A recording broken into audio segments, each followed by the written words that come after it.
This is RevMichelleHopkins. Get motivated.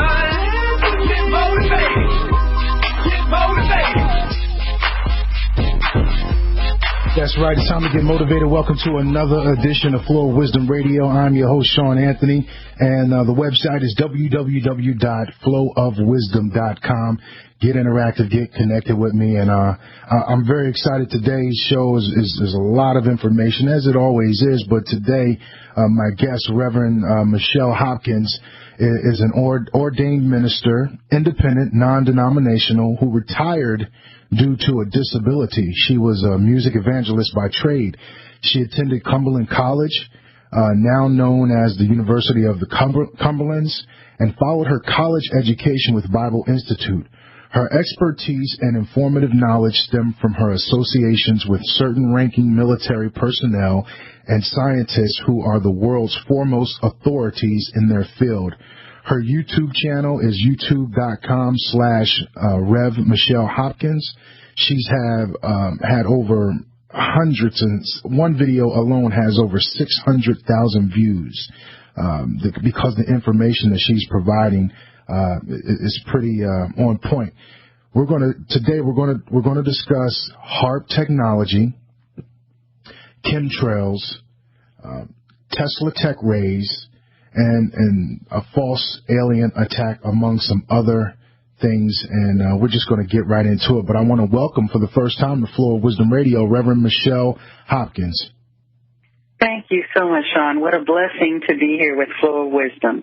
Absolutely. And I thank you for taking the time out of your schedule to be a part of the show. You know, Reverend Michelle, I first got wind of you, the first video which I posted on flowofwisdom.com was during the Hurricane Sandy storm, which they were calling Frankenstorm. And your video was showing satellite images of them doing chemical dumping, you know, to strengthen this storm and to actually guide and direct it. Just explain to my listeners about the Hurricane Sandy storm that took place late last year. There were actually views of chemtrails by the hundreds of thousands throughout the entire system, also west, east, north, and south of that system. There was a polarization out of Arecibo that actually kept it going. So you could actually tell that it was not only by the chem dumps and chemtrails and all the other frequencies that were going on. There was actually one specific polarization that was happening coming right out of Arecibo, and when the polarization would be taken away, Sandy would die down and become next to nothing. And then it would go past a certain point, the polarization would start up again, and she was hot. And the thing that really just hurt my heart was that as they were creating these other storms, they created 3 other storms that merged with Sandy to create one gigantic superstorm. And as they were doing it, and people were dying, and people were losing their homes, they continued to assault this storm, not only with chemtrails, but visually you could see them on satellite imagery, all of the frequency that they were barraging this with, and Arecibo kept it up. It just kept up that polarization and kept barraging those people. The intensity of the storm was so bad that so many people just lost everything. You know, Reverend Michelle Hopkins, my guest, Flow of Wisdom Radio, Sean Anthony, your host. During that storm, you know, it was just something in my intuition, my discernment was saying, you know, something's not right. You know, I'm no trained meteorologist by any stretch of the imagination, but I'm no fool, you know, and watching the trajectory of that storm as it was happening, as they were showing us, different meteorologists covering the storm, it just didn't seem natural for the storm to go. I know storms go up the East Coast, but to make a sharp left turn, like Yeah, exactly. Even meteorologists were saying this is not natural. You know, and then to merge it with a snowstorm on one side and rainstorms on the other, and they were just going to merge it with one other storm. But apparently that just wasn't enough. So they merged it not only with two storms, they merged that thing with 3 different storms, and they hit our shores with it. And by they, I mean the powers that be that rule and run TTA'S, Tesla Tech Arrays, in this country and in other countries. It was a concerted effort. It wasn't just our TTA'S. It was other TTA'S as well that we had agreed to and been complicit with to create this storm.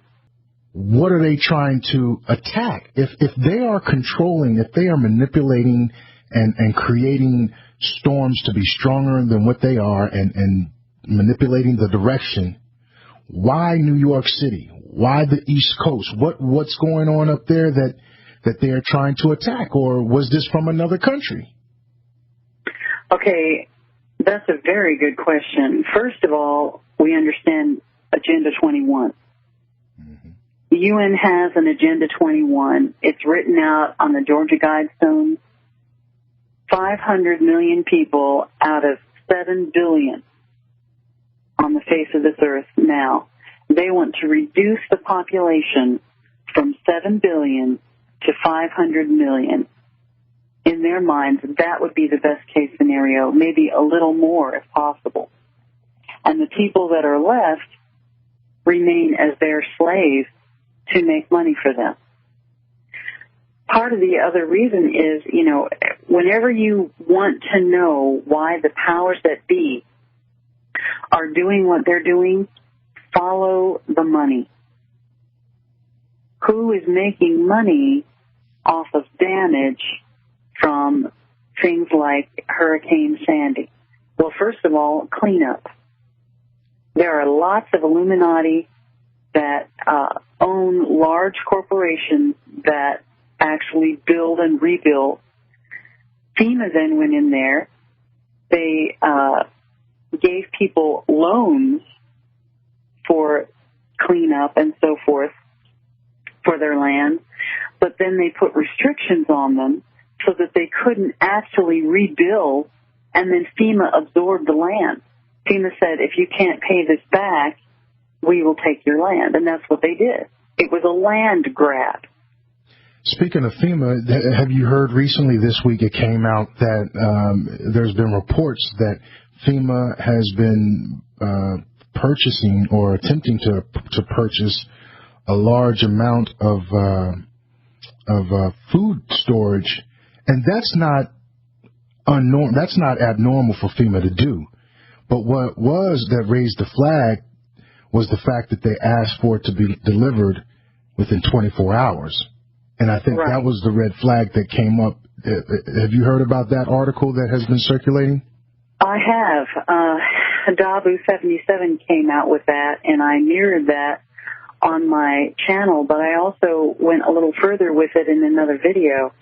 FEMA did do that, okay, and they have been telling us that there is a disaster looming on the eastern coast of the United States. And we have even heard the powers that be tell us that it's coming from the sky.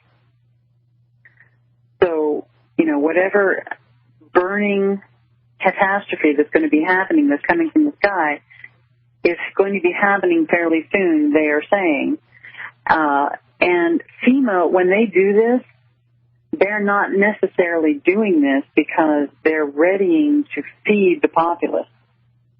They're doing this to control the food for the populace.